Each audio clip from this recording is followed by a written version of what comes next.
जय श्री राधे भक्तों। नवधा भक्ति के पाठ 5 में आपका हार्दिक अभिनंदन।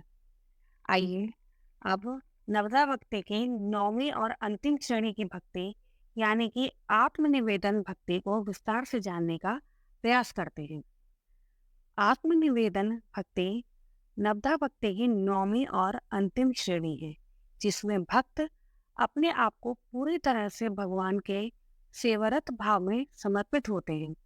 यह भक्ति का एक उच्च और अत्यंत आदर्श रूपांतरण है, जिसमें भक्त अपनी आदर्श देवता के प्रति अपनी पूरा समर्पण और सेवा भावना को प्रकट करते हैं। आत्मनिवेदन भक्ति के माध्यम से भक्त अपने आप को भगवान के हाथों में समर्पित करते हैं, उनके दिशा निर्देशों का पूरा पालन करते हैं और उनके इच्छानुसार काम करते हैं।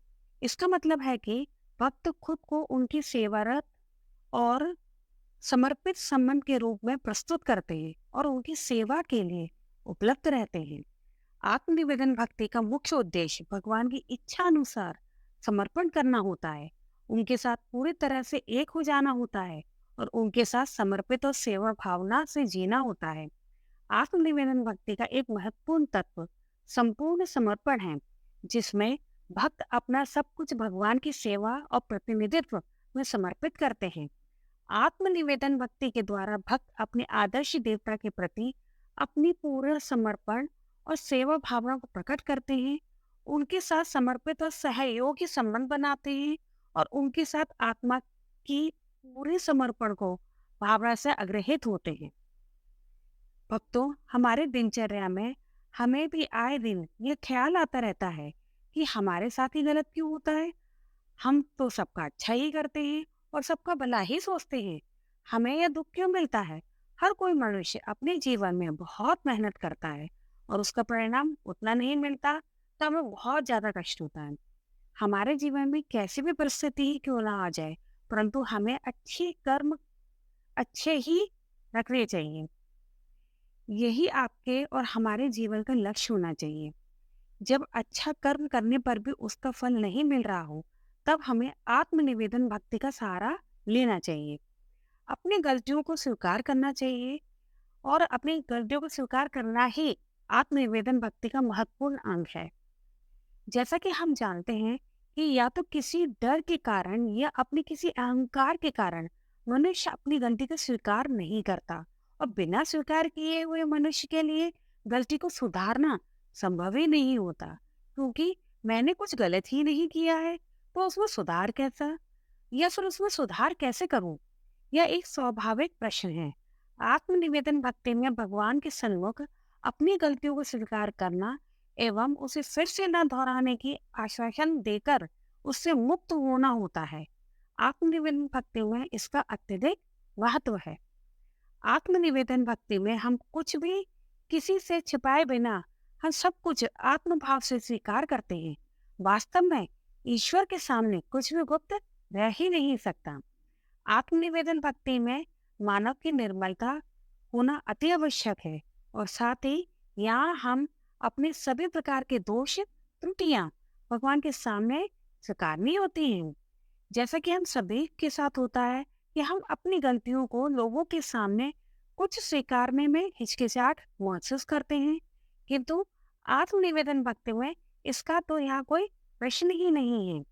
इसलिए कहा जाए तो भक्ति की यह पद्धति बहुत ही सरल है, परंतु उतनी ही कठिन भी है, क्योंकि मनुष्य में चूक करने की आदत को दूर करने में समय लगता है। इसलिए भगवान के सामने भले ही एकांत में स्वीकार न हो, इसके लिए मनुष्य तैयार नहीं होता।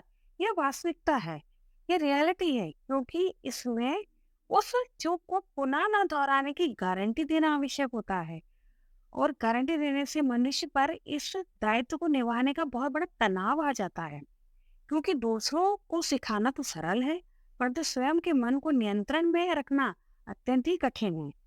इसका प्रत्येक मनुष्य को सुप्त एवं परिपूर्ण भान होता है और यह भान ही उसे तुरंत स्वीकृति देने के लिए तैयार नहीं करता, और यही वास्तविकता है, या इसको हम रियलिटी भी बोल सकते हैं।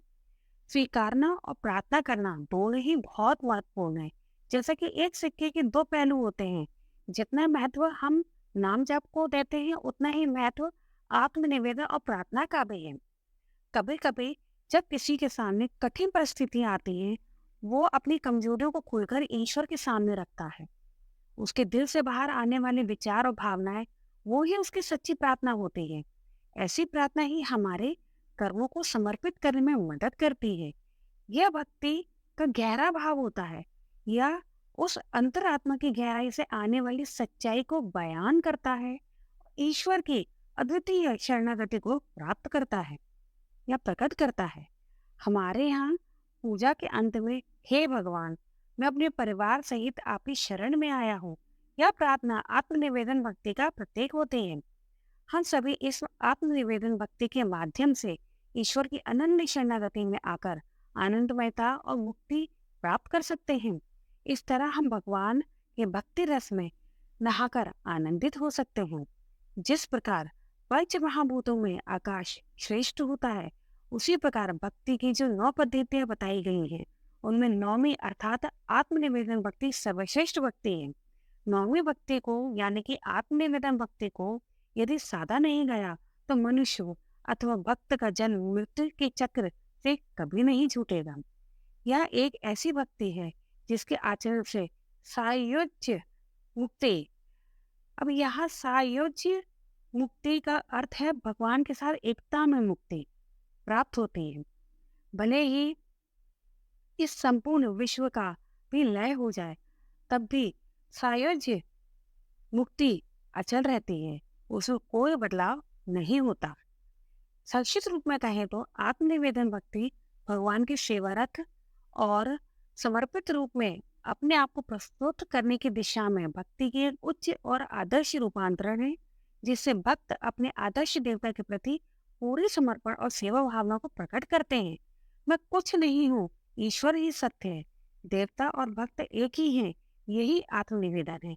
इसे समझे बिना सायुज्य मुक्ति नहीं है, यह अविनाशी मुक्ति है।